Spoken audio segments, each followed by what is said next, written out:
ស្ដីប្រិមិត្តអ្នកស្នេហាវិស័យកីឡាបាល់ទាត់បញ្ជុំគ្នាសាជាថ្មីជាមួយខ្ញុំបាទ MC កុសលធីបការវិភាគបាល់ទាត់សម្រាប់រាត្រីថ្ងៃសុក្រពីកំពូល3គូអ៊ីតាលីអាល្លឺម៉ង់និងបារាំង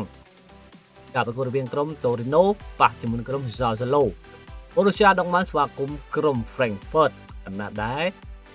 ក្រុម Len ទទួលក្រុម Nantes តែដែរក្រុម Len ទទួលក្រុម Nantes ពេលយូរចូលទៅដល់ការវិភាគតែម្ដងគូទី1ការប្រកួតរវាងក្រុមម្ចាស់ផ្ទះតូរីណូបាទទ្វារកីឡដ្ឋានទទួលស្វាគមន៍ក្រុមសាសាឡូក្រុមម្ចាស់ផ្ទះបច្ចុប្បន្នស្ថិតលេខរៀងទី13ហើយដែលក្រុមភ្ញៀវលេខរៀងទី10រូប5ប្រកួតដែលប៉ះគ្នាតូរីណូ2ស្មើ2និងសាសាឡូឆ្នាំ1លើកការប្រកួតចុងក្រោយរបស់ក្រុមម្ចាស់ផ្ទះគឺចាញ់ទៅលើក្រុម S2 ទល់នឹង0ចំណែកក្រុមសាសាឡូវិញក៏បានយកឈ្នះខ្លាំង AC Milan នៅក្នុងទឹក2ទល់នឹង0តាមការវិភាគរបស់ Admin ការប្រកួតរវាង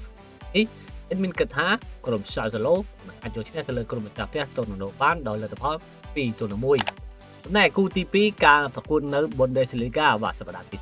33រវាងក្រុមម្ចាស់ផ្ទះ Borussia Dortmund ប៉ះជាមួយក្រុម Frankfurt ម្ចាស់ផ្ទះ Borussia Dortmund បច្ចុប្បន្នលេខរៀងទី2មាន67បន្ទុកហើយ Frankfurt បច្ចុប្បន្នលេខ8មាន43បន្ទុករូបការប្រកួតប៉ះគ្នា5ប្រកួតចុងក្រោយបាទក្រុម Dortmund ស្មើ2និងចាញ់មួយលើកទៅលើ Frankfurt ការប្រកួតចុងក្រោយរបស់ក្រុមម្ចាស់ផ្ទះ Dortmund គឺចាញ់ទៅលើ Mönchengladbach ហើយ Frankfurt ក៏បានចាញ់ទៅលើ Hamburg 1-2ដូចគ្នាតាមការវិភាគរបស់ Admin ក្រុមម្ចាស់ផ្ទះ Dortmund អាចនឹងមានភាគរយខ្ពស់ក្នុងការឈ្នះយប់នេះទៅលើ Frankfurt តែម្ដងចូលមកដល់គូទី3ចុងក្រោយវិញការប្រកួតនៅលីករបស់បារាំងសប្តាហ៍ទី33ក្រុម Len ម្ចាស់ផ្ទះបើកទ្វារកីឡដ្ឋានទទួលបានបាតារាំងបច្ចុប្បន្នក្រុម Len លេខ2បើកំពុងតែតាមបន្ទុកជាមួយក្រុម Paris Saint-Germain របស់ខុសគ្នាត្រឹមតែ6នោះម៉ែក្រុមហ្នឹងបានលេខទី16នៅបាតារាំងរូបការប្រកួត5ប្រកួតចុងក្រោយដែលប៉ះគ្នាបាទក្រុមម្ចាស់ផ្ទះ Len គឺយកឈ្នះទៅលើក្រុមហ្នឹង4លើកទៅហើយចំណែកក្រុមហ្នឹងឈ្នះតែម្ដងប៉ុណ្ណោះ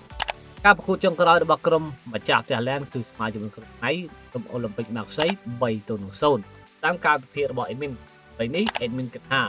ក្រុម Len ម្ចាស់ផ្ទះអាចនឹងយកឈ្នះបានទៅលើក្រុមហ្នឹងតែម្ដងដោយលទ្ធផល2-0បងប្អូនយល់យ៉ាងណាសម្រាប់ការវិភាគរបស់ Admin អាចចូលរួមខមមិនអូមួយនេះចុច like ចុច share subscribe ឲ្យទទួលបានការវិភាគបាល់ទាត់ថ្មីៗប្រចាំថ្ងៃអរគុណជួបគ្នានៅវីដេអូក្រោយ